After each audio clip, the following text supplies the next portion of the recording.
Buonasera a tutti, dicevo prima una forte emozione vedervi tutti qua, tra l'altro a me che riesce di parlare abbastanza, mi dicono, insomma, in modo, come dire, fluente in più parti d'Italia quando vado a rappresentare soprattutto i temi ambientali che qui abbiamo sostenuto come primari.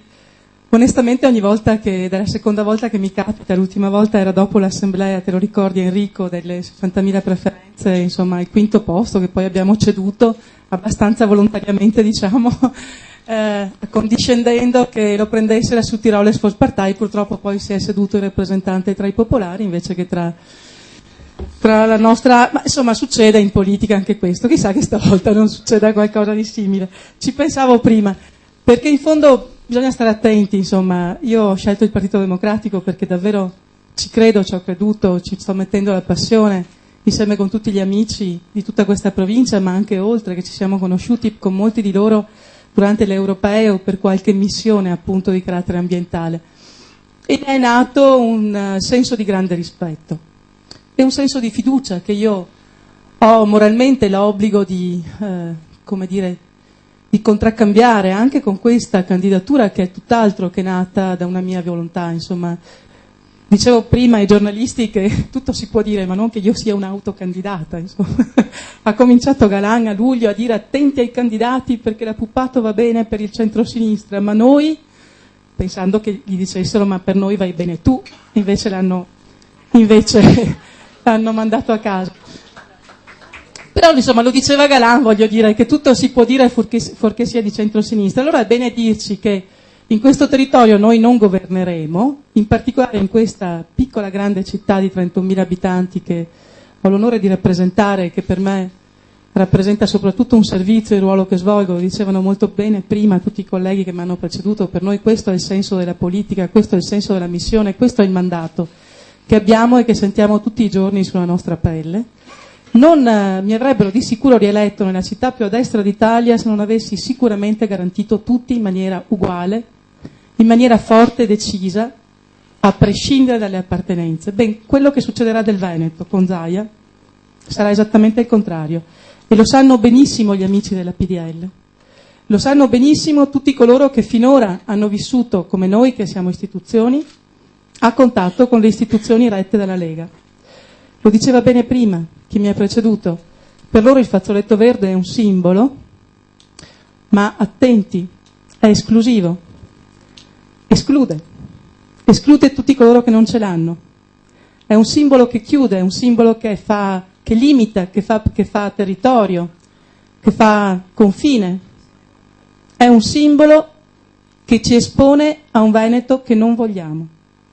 È un Veneto che non vogliamo, quello che respingiamo della Lega. Io sono orgogliosa, in questa città la Lega non è neppure rappresentata in Consiglio Comunale. Mi dai un po' d'acqua, per favore.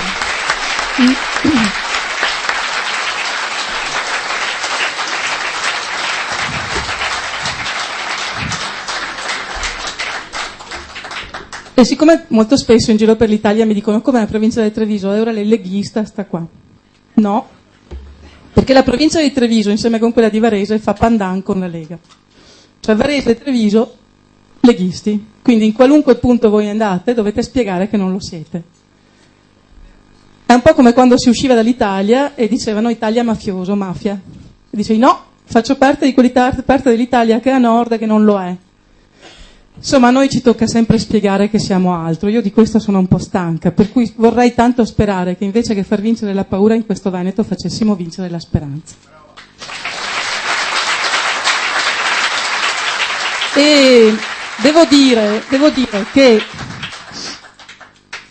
non so per quale ragione, perché io non sono capace né di autocandidarmi né tantomeno di farmi i complimenti, però è anche vero che c'è molta gente che pensa che io rappresenti una speranza. Voi siete qui oggi anche perché pensate che io possa rappresentare questa speranza. Allora, come dice Sant'Agostino, siccome la speranza ha due bellissimi figli, e cioè uno è, come dire, l'indignazione e l'altra è il coraggio di cambiare, no? Ecco, noi siamo indignati e vorremmo cambiare anche questo Veneto. Allora vi dico perché e come lo vorremmo cambiare noi, partendo dal presupposto di conoscerlo abbastanza bene, non molto bene, questo lo lasciamo dire agli altri, però abbastanza bene, e di amarlo sicuramente moltissimo. Allora, il Veneto è fatto sicuramente di gente, nella stragrande maggioranza di gente che ha molto viaggiato. Il Veneto e Venezia è il simbolo del viaggio. La Repubblica Serenissima si è formata, si è fondata sui principi che hanno, come dire, concesso a un Marco Polo, a un Goldoni, insomma, di rappresentarla in tutto il mondo, di fatto, il mondo conosciuto dell'epoca.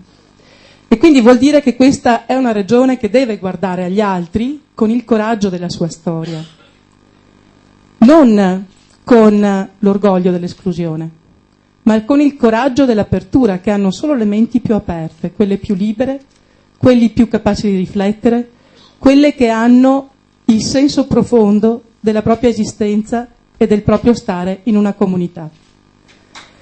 Allora noi abbiamo un programma di governo. Io vi dico, non mi considero neanche candidata, parliamoci chiaro, nel senso che quello che vorrei che facessimo oggi, spero che Daniela sia d'accordo, è in fondo una proposta sul tavolo. Cioè noi non siamo qui per fare frizioni o per mettere in atto situazioni che possano creare disagio a nessuno. Non è mai stato, non l'abbiamo mai voluto, abbiamo sempre fatto un passo indietro quando ce l'hanno chiesto, voi sapete quando e come.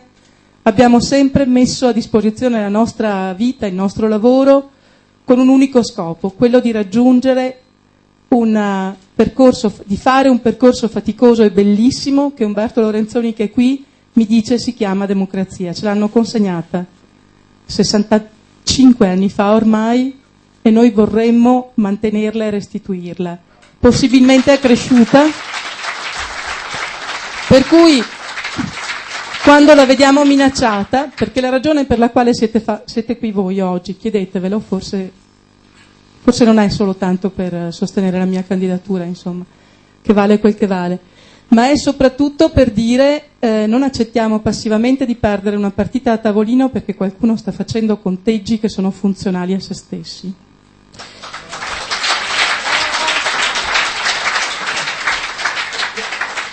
Noi un'idea del Veneto ce l'abbiamo, come ciascuno di noi quando è andato in lista, e io parlo della mia città in questo caso, aveva un'idea di come voleva la città. Allora, prima di volere qualcosa bisogna conoscere questo qualcosa. E noi parliamo di un Veneto che è la locomotiva d'Italia, ma che sta soffrendo.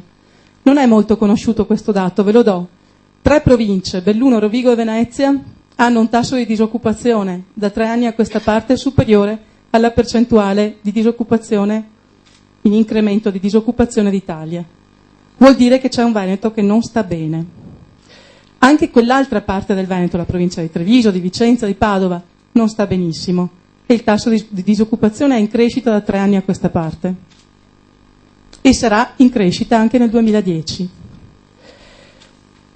Allora diciamocelo, noi viviamo in una realtà che ha 460.000 erotti aziende, di cui 275.000 sono ditte individuali, mediamente quindi realtà medio-piccole, microimprese.